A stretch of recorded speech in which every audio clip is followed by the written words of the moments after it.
उत्तर प्रदेश के चुनावों के पहले चरण के टिकट की घोषणा होते हुए दूसरे चरण के भी टिकटों की घोषणा हो चुकी है। भारतीय जनता पार्टी भी कर चुकी है और समाजवादी पार्टी भी इस लाइन में लगी हुई है। बसपा ने भी अपने टिकटों की घोषणा कर दी है। तो इस टिकटों की घोषणा के साथ ही कुछ सवाल उठ रहे हैं और वो ये सवाल है कि क्या स्वामी प्रसाद मौर्य, दारा सिंह, धर्म सिंह सैनी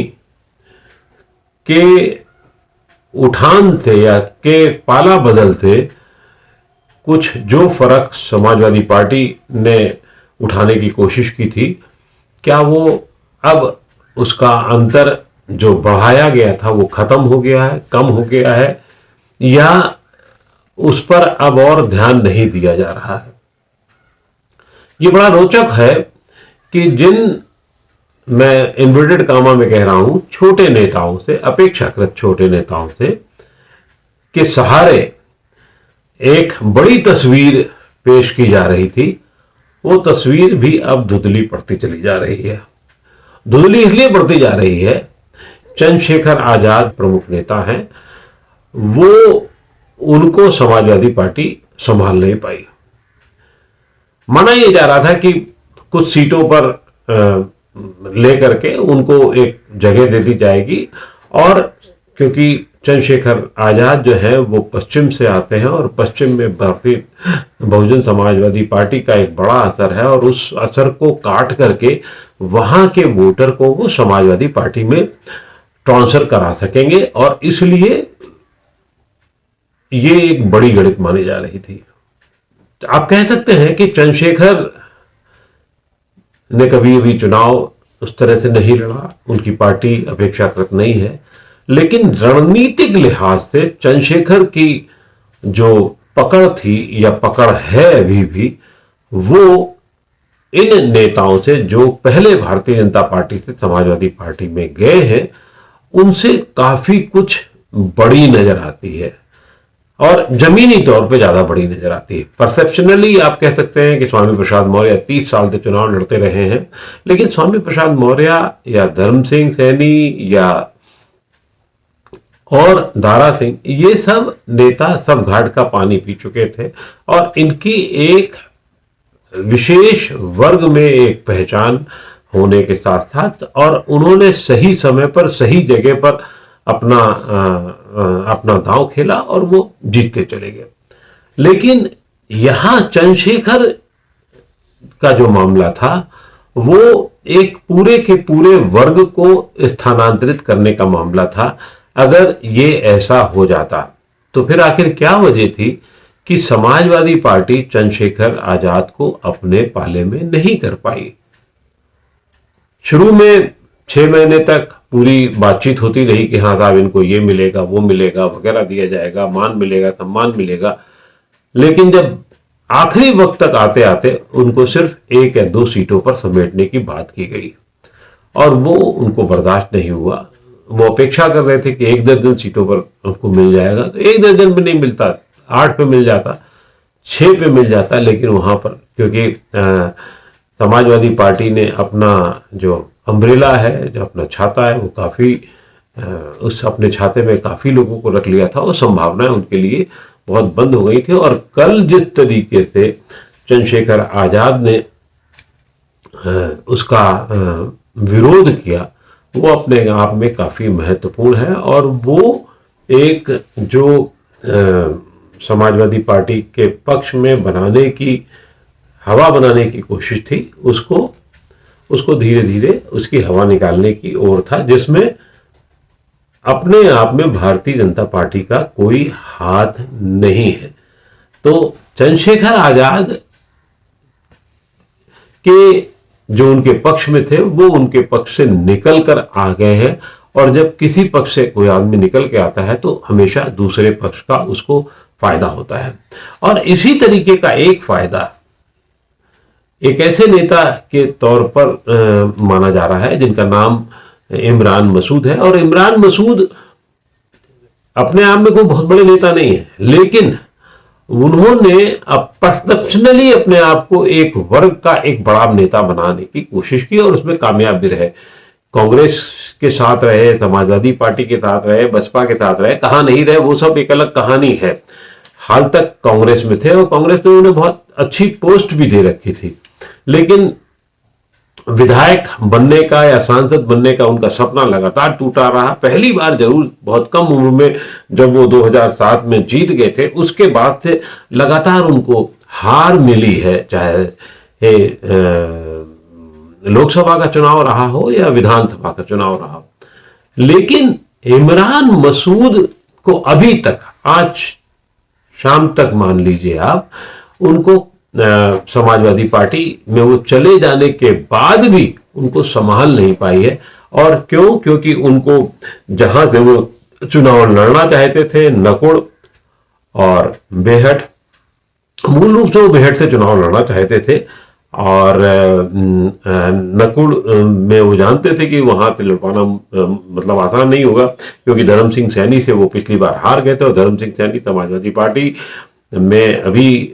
भारतीय जनता पार्टी से शामिल हो गए थे। तो संभावनाएं उनके लिए वहां बहुत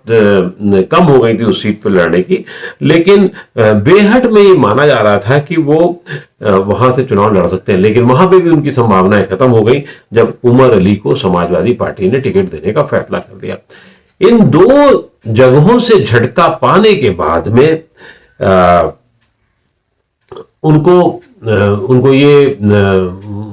अब लग रहा है कि शायद वहां पे भी उनकी दाल नहीं गल पाएगी। अभी ये पूरी बात पक्की नहीं है कि वो समाजवादी पार्टी में रहेंगे नहीं रहेंगे, लेकिन उनके समर्थकों के बयानों से ये जरूर साफ हो गया कि अब दिल पूरी तरीके से अभी नहीं मिले हैं, और उनकी संभावनाएं बसपा के साथ में ज्यादा हो गई। बसपा में आए या नहीं आए, या हो सकता है समाजवादी पार्टी उन्हें कोई और लप्पा दे और कहे कि साहब इनको हम यहां लड़ा सकते हैं, हो सकता है लड़ाएं भी, और ये भी हो सकता है कि ना भी लड़ाएं और विधान परिषद का एक वास्ता दे करके कहा जाए कि आपको एक आइकन बना करके हम घुमाएंगे। ये भी एक संभावना है, इस पर बातचीत चल रही है, लेकिन अभी इस पर कुछ कहा नहीं जा सकता कि कहां मामला टिकेगा। लेकिन एक परसेप्शन में जो इमरान मसूद के वहां समाजवादी पार्टी में जाने से जो एक मुस्लिम नेता के तौर पर, तेज-तर्रार नेता के तौर पर जो एक बड़ा परसेप्शन बनना था, वो परसेप्शन ढीला होता नजर आ रहा है। और इसके लिए क्योंकि वहां गणित नहीं बन पाई समाजवादी पार्टी में, ये वो गणित ही जिम्मेदार बताई जा रही है। इमरान मसूद एक ठीक है तेज-तर्रार नेता हैं, ये वैसे ही तेज-तर्रार नेता माने जाते हैं, जैसे असदुद्दीन ओवैसी के भाई जो हैं अकबर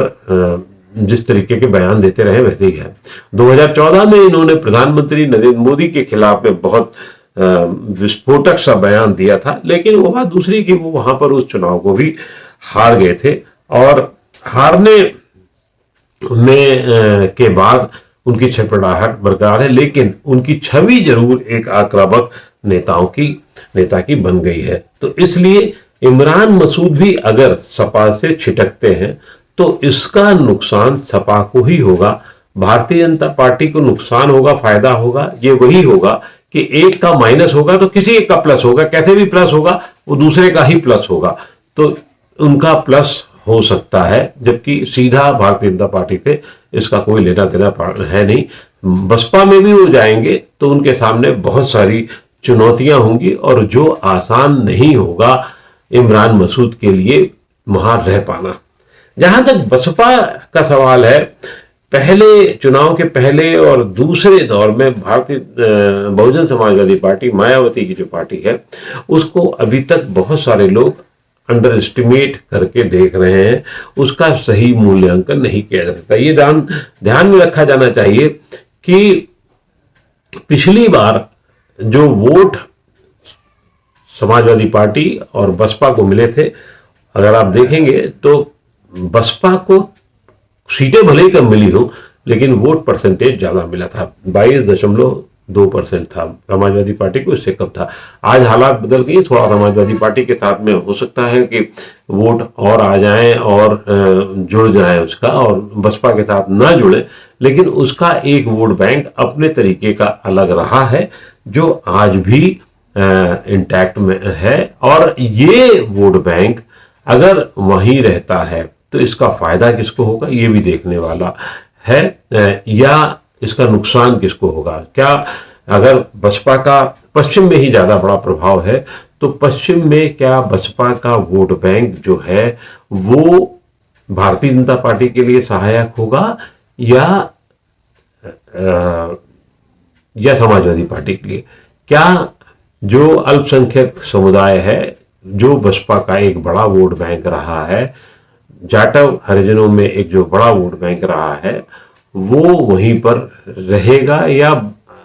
अल्पसंख्यक समुदाय उधर वोट बिल्कुल नहीं देगा। अगर नहीं देगा तो उसका वोट परसेंटेज कम होगा, लेकिन अगर देगा तो एक अलग स्थिति होगी। हम सब लोग राजनीति में जिस तरीके की व्याख्याएं करते हैं, दरअसल होता उस तरीके से नहीं है। एक मुश्त वोट कहीं पे भी किसी का भी नहीं जाता है, ये हमेशा मान के अब खासतौर से चलना चाहिए। जब अब वोट जो है, क्योंकि ऐसा नहीं होने जा रहा है कि धर्म सिंह के जाने से सैनी वोट जो है पूरा का पूरा समाजवादी पार्टी में चला जाएगा, स्वामी प्रसाद मौर्य के जाने से पूरा मौर्य वोट समाजवादी पार्टी में चला जाएगा, तो फिर भारतीय जनता पार्टी केशव मौर्य को क्यों इतना उठाए हुए, ऐसा नहीं होता है। तो वो एक कुछ सीटों का जरूर खेल हो सकता है, लेकिन बहुत ज्यादा खेल नहीं हो सकता है, नहीं होगा। मेरा सिर्फ इतना मानना है, अब आने वाले दिनों में छोटे नेता जो हैं, या जिनको मैं इंडिविजुअल जो नेता जिन्हें आप कह रहे हैं, जिनको छोटे हैं, जो बहुत बड़े, जिन्होंने बहुत बड़े रूप में एक नेता के तौर पर नहीं सामने आए हैं, उनके अलावा अगर इंडिविजुअल नेता किसी पार्टी में जाते हैं, आते हैं, थोड़ा सा पर्सनली थोड़ा सा फर्क पड़ सकता है, लेकिन वोट बैंक ट्रांसफर होने की गारंटी अभी कोई नहीं ले सकता। क्यों? क्योंकि अब जो लड़ाई है वो ये देखनी होगी कि क्या सिर्फ सामाजिक लड़ाई पर ही है या डिलीवरी पर भी है, काम पर भी है। अगर कुछ काम कर रहा है तो उसका एक अलग असर होगा, और अगर नाकामी की है तो उसका एक अलग असर होगा। जाति के आधार पर, सामाजिक समीकरणों के आधार पर ये चुनाव कितना आगे जाएगा ये नहीं कहा जा सकता, लेकिन ये पक्का है कि ये चुनाव जो है वो इंडिविजुअल के आधार पर, बड़े नेताओं को छोड़ दीजिए, अखिलेश को छोड़ दीजिए, योगी को छोड़ दीजिए, नरेंद्र मोदी को छोड़ दीजिए, तो ये चुनाव उनके लिए तो उनके नाम पर लड़ा जा रहा है, उनके तरीके से लड़ा जा रहा है, बहन मायावती के नाम पे लड़ा जा रहा है होगा। लेकिन जब वो उससे दूसरी लेयर में आएगा तो मुझे नहीं लगता कि दूसरी लेयर में वो बहुत ज्यादा असर करेगा। असर वहां की जो सरकार के विरोध में काम करने वाले लोग, उनका प्रभाव का करेगा या सरकार का काम करेगा, ये एक बड़ी चीज उभर के आने की संभावना है जो अभी तक बातचीत में नजर आती है। छोटे नेताओं से बहुत ज्यादा फर्क नहीं पड़ेगा जो अभी तक बातचीत में। अब अभी पहला ही चरण है, अभी 2 महीने चुनाव के पूरे बाकी हैं, उसमें बहुत सारी चीजें बदल भी सकती हैं, हालात बदल सकते हैं, लेकिन कोई एक नेता, कोई दो नेता कोई बहुत ज्यादा नहीं कर सकते, लेकिन इन नेताओं को संभालने की जिम्मेदारी जरूर है पार्टियों को। आगे के दिनों में कैसे संभाल पाती है, अभी फिलहाल जहां एक दौर नेताओं को संभालने में एक दौर अखिलेश ने जीता था, तो दूसरा दौर अखिलेश ने खोया भी है,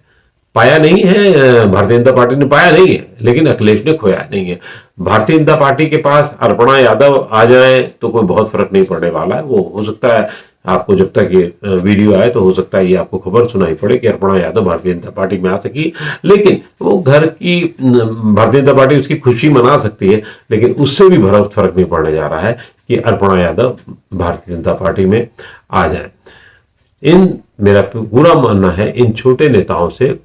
कोई बहुत फर्क नहीं पड़ेगा। पड़ना होगा तो सिर्फ और सिर्फ एक सामाजिक समीकरणों को दुरुस्त रखने में, और या फिर उन सामाजिक समीकरणों के अलावा काम में कि जिन लोगों ने काम किया है, नहीं काम किया है, उस पर